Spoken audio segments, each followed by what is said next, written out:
Okay, here we are back again. We have to do a tree here and the water here. We'll do the water and then come to the tree.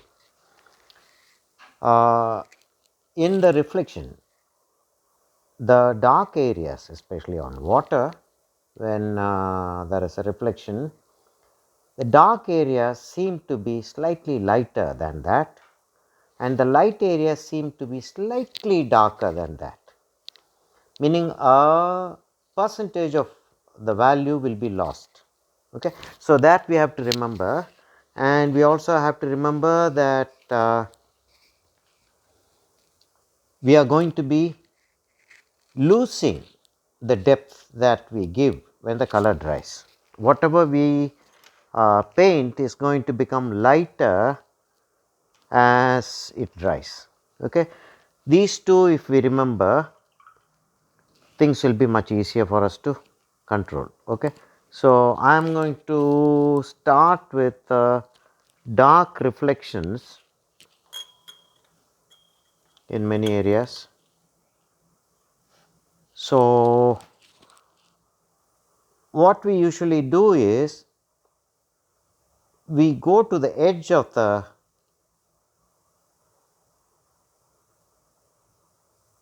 area where the ground, the land mass meets the water, okay, and we give a horizontal texture. A brush stroke is usually horizontal because the ripples will always be horizontal unless there is going to be a circular ripple, like we know that, like a circular ripple can happen, that can lead to a line. Otherwise, generally when we see, there are horizontal lines. Okay. So, now I am leaving a slight white area where the water and the landmass meet, because of the surface tension, the water goes and clings like that, flat water goes and clings like that. So, the light from the sky gets reflected out there where there is an angle. So, we leave, for realism's sake, we leave a little bit of white touching the surface. Okay. So, always remember that, and let it be slightly darker near the landmass, because that is the closest place the water touches, and that area can be wet. So, it will be darker, the land will be darker. So, the reflection too will be slightly dark. Okay. So, we will just remember that we do not have to be precisely copying what we see on the land, but somewhat, okay, somewhat whatever we see there can be sort of imitated. Okay. So, now we do not have to show much, and the depth also keeps decreasing as it goes away from us. We know that story, very well, right. So, I do not have to repeat that over and over again, but here we are going to do something.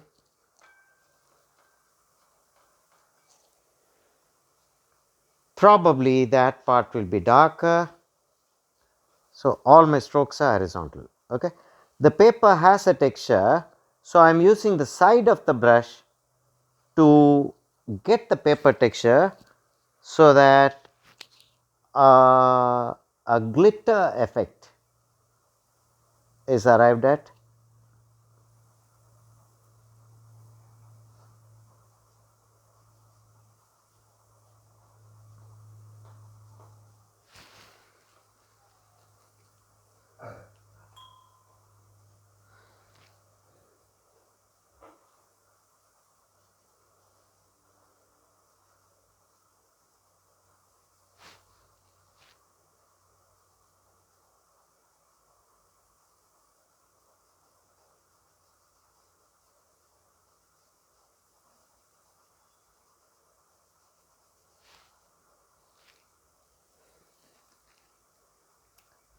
when we come to this area, we will be showing the reflection of these elements out here slightly, not exactly, but slightly. So, we will worry about that when we come there. We'll talk about what is happening here, this reflection. Okay.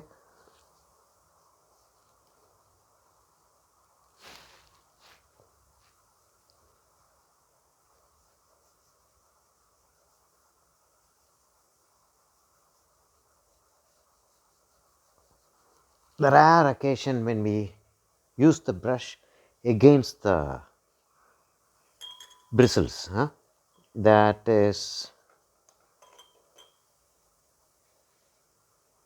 you have to have a very good control over your brush to do that, or else the brush will open up. Okay. So, we try to let the brush float on the surface. Okay. Why we are doing this is to get a little bit of white here and there, which will look very natural as far as reflection is concerned.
Now, I am going to be slightly bold and have very dark lines out here.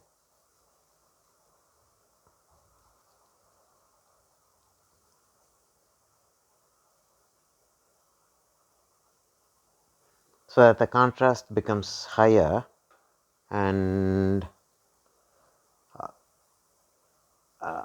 as a sharp drama is played, there is an element of dark and light. Chiaroscuro we say, chiara oscuro, which is light and dark.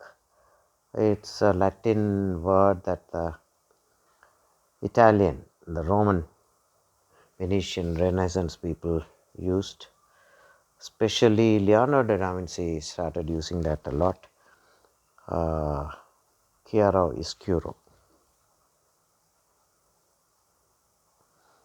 That gives a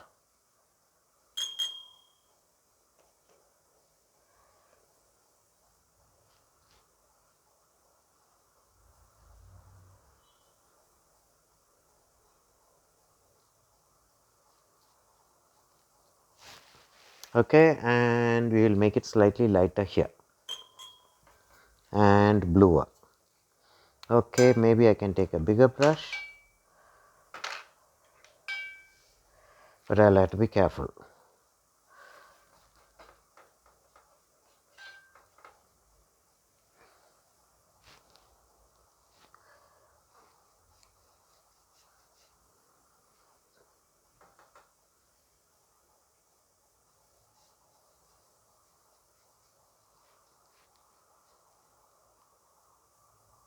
Even here we'll have to be careful about the white being left out.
Okay, so far so good.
I think I'm going to leave it as it is.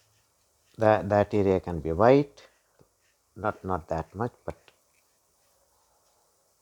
almost that. Okay, I'm just going to leave it at that, and probably we can have a few lines going here and there, slightly darker lines.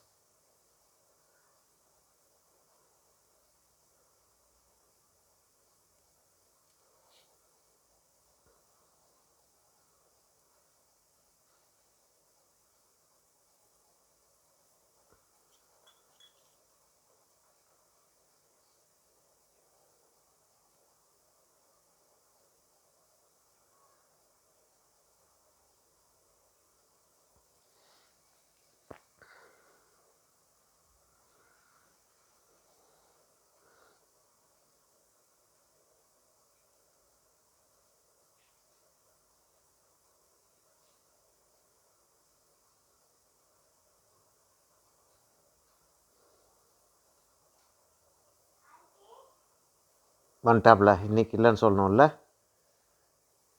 Prema